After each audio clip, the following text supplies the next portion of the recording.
Ô, professor, deixa eu te perguntar um negócio aqui. O Antônio falou de Illuminati e logo no comecinho você falou de maçonaria, assim. Você acha que tem um projeto que essas sociedades secretas estão envolvidas, assim? Ele é maçom, cara. Hã? Ele é da maçonaria.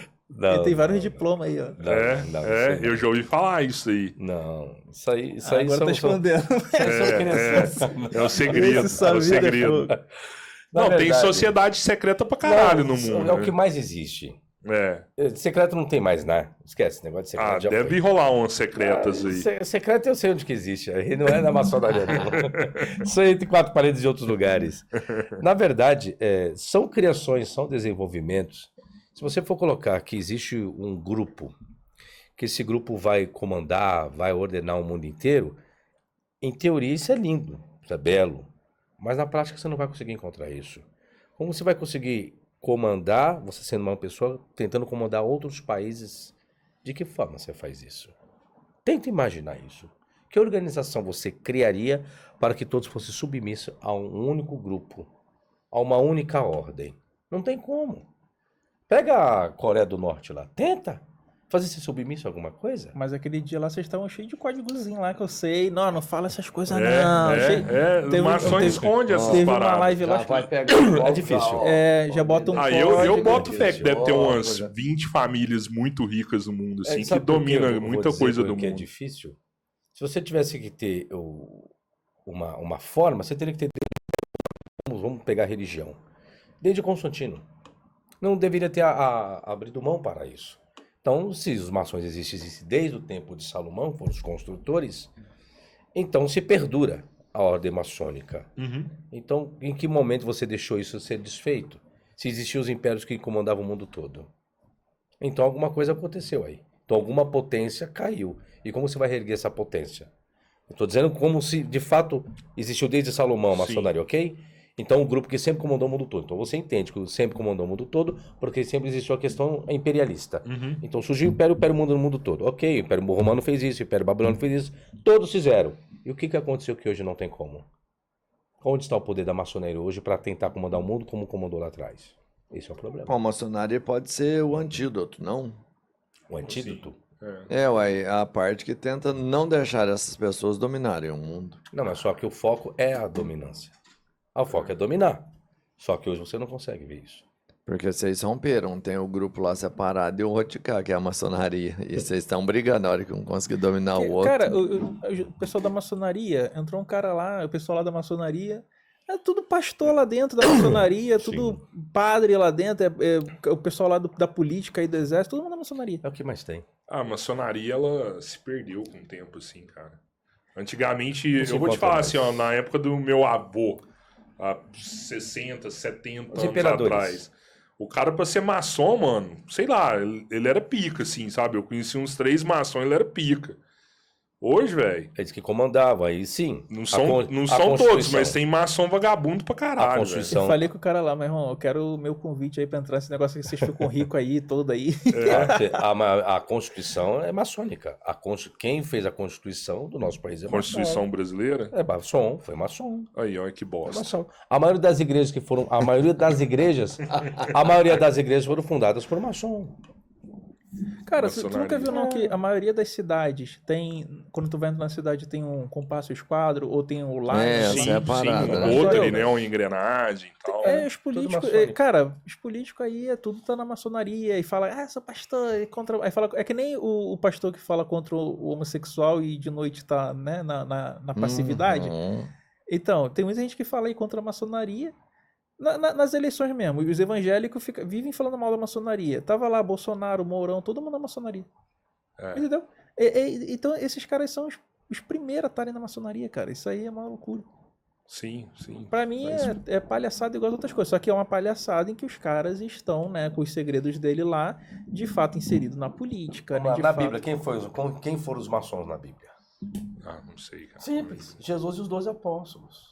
Foi a primeira maçonaria ali. Eles eram todos maçons. Porque só Tem eles uma se parada reuniam. que eles falam aqui, por Tudo- isso que tinha então, linhagem de Não, Jesus. se você que for eles falar de defendiam a segredos, linhagem. Messi, como que é essa parábola aí? Vem cá, que eu vou contar só pra vocês. O segredinho da parábola, a reunião dos 12 bonitinhos, então foram os primeiros maçons. Se você for falar de segredo, Os apóstolos de Jesus, Aham. os primeiros maçons. Jesus queria salvar as pessoas? Sim. Então por que ele faz um discurso assim? Mas por que fala em parábolas? Para que ouçam, ouvindo não ouçam, não escutem, né? E vendo não percebam. Então é estranho falar em um Jesus que quer salvar, né? É complicado isso. E ali é um enigma em relação ao critério judaico, né? Então, se você reparar, a Bíblia ela está trazendo várias informações de que ela está tratando de contexto de guerra, Você né? quer falar sobre salvação? Vai para a parábola do semeador. O que semeou em pedregais, em solo rochoso e tal. E aí tem a funcionalidade de Satanás que Jesus coloca. E por que Jesus já está ali? Porque Jesus não conseguiu semear todas as sementes numa terra boa e permitiu que não produzisse no solo rochoso e num outro tipo de solo. Se Jesus sabe que o semeador é Satanás.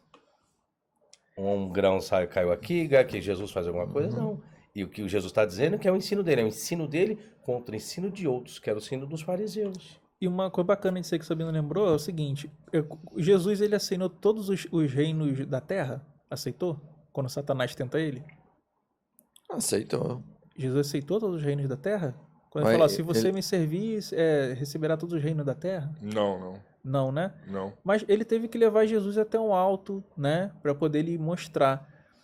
Só que a Terra não é os terraplanistas pegam, mais um versículo que eles pegam para falar que a Terra é plana, né? Mas ali, o que acontece? As palavras ali é geis, que é território, não é terra de planeta, tá?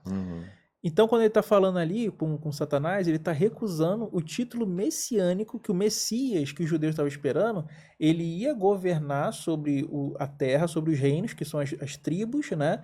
E iam fazer uma revolta contra Roma. Então, o que ele está falando ali, ó, não, porque o meu reino não é desse mundo, né? Vem falar essa doideira aí, falar que contra essa possessão do título de Messias guerreiro, né?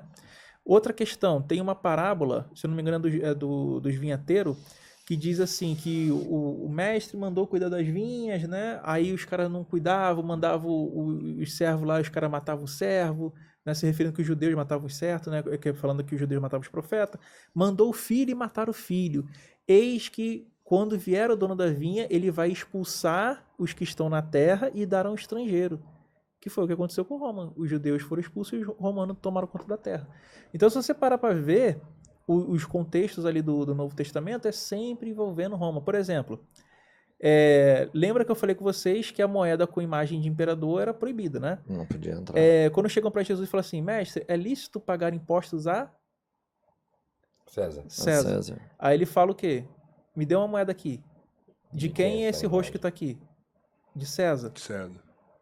Aí ele fala, devemos pagar tributos a César, impostos, tributos a César? Aí ele fala, ele usa um termo em grego chamado apódote, que é pague, é uma ordem, é um imperativo. Paguem os impostos a César e paguem a Deus o que é de Deus, deem a Deus o que é de Deus, né? Nesse sentido, alguns vão tentar falar assim, não, Antônio, ali ele estava se revoltando contra Roma. Como? Aí eu falei, falando que esse termo apódote é meio que tipo assim, não, vamos pegar nossas terras de volta e guerrear contra Roma. É o que tentam meter essa daí, né?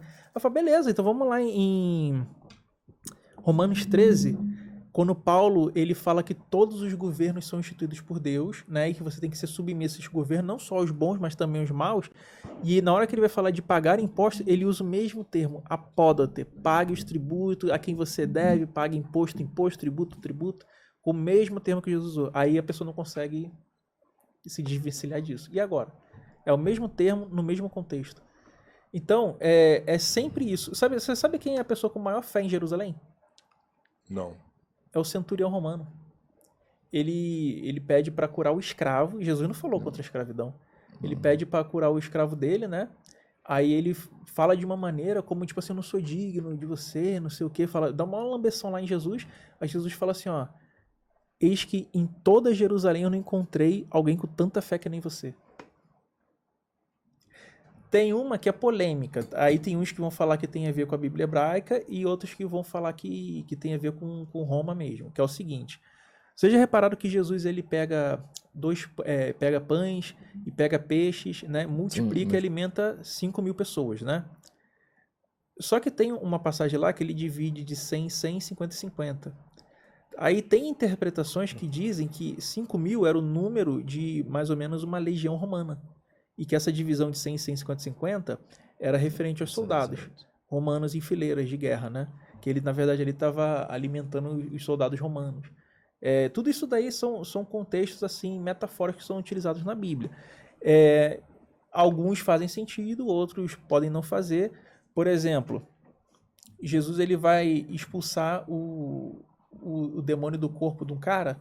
Aí ele fala assim: qual o teu nome? Eu quero chamar o chefe aí. Aí o demônio fala: meu nome é Legião. Né? Fala que o nome dele é Legião. Legião é o coletivo de soldados. Latinizado o termo. Aí e quando você pega os textos de Flávio Joséfo, sempre que os romanos estão derrotando os judeus, ele está falando que eles estão purificando, que eles estão curando a doença, né? Que eles estão nesse sentido, tipo, como se fosse trazer a cura. Jesus, ele pega, se eu não me engano, 2.000 porcos, né? E manda eles se jogarem do precipício. Já viu aquela expressão não dê pérolas aos porcos? Sim. Então, os porcos era sempre uma ofensa em relação aos judeus, porque os judeus, para eles, o porco era uma coisa imunda. Então, quando você Eles não podem nem comer a carne. Quando você queria ofender um judeu, falava sobre essa questão deles serem porcos, essas coisas. Então, se atiram ao precipício. Então, ali é como se fosse o exército romano dizendo que está matando os soldados judeus. Caralho, velho. Então, assim, mas aí beleza, aí vai ter gente que pode contestar isso aí. Não, a interpretação correta. Tem gente que fala até que é o contrário. Né? Aí a gente tem que pegar cada texto, cada contexto, estudar dentro do contexto histórico, dentro do contexto cultural. Porque, por exemplo, quando ele fala da queda do templo, a queda do templo é os romanos vencendo os judeus, cara. Não tem como, entendeu? Então, a maioria do contexto de Jesus, aquilo que eu falei para vocês, os símbolos são sempre romanos, os locais dos primeiros cristãos são romanos, os primeiros santos são todos romanos. Não existe cristianismo na Judéia, Galiléia, Samaria, Decápole.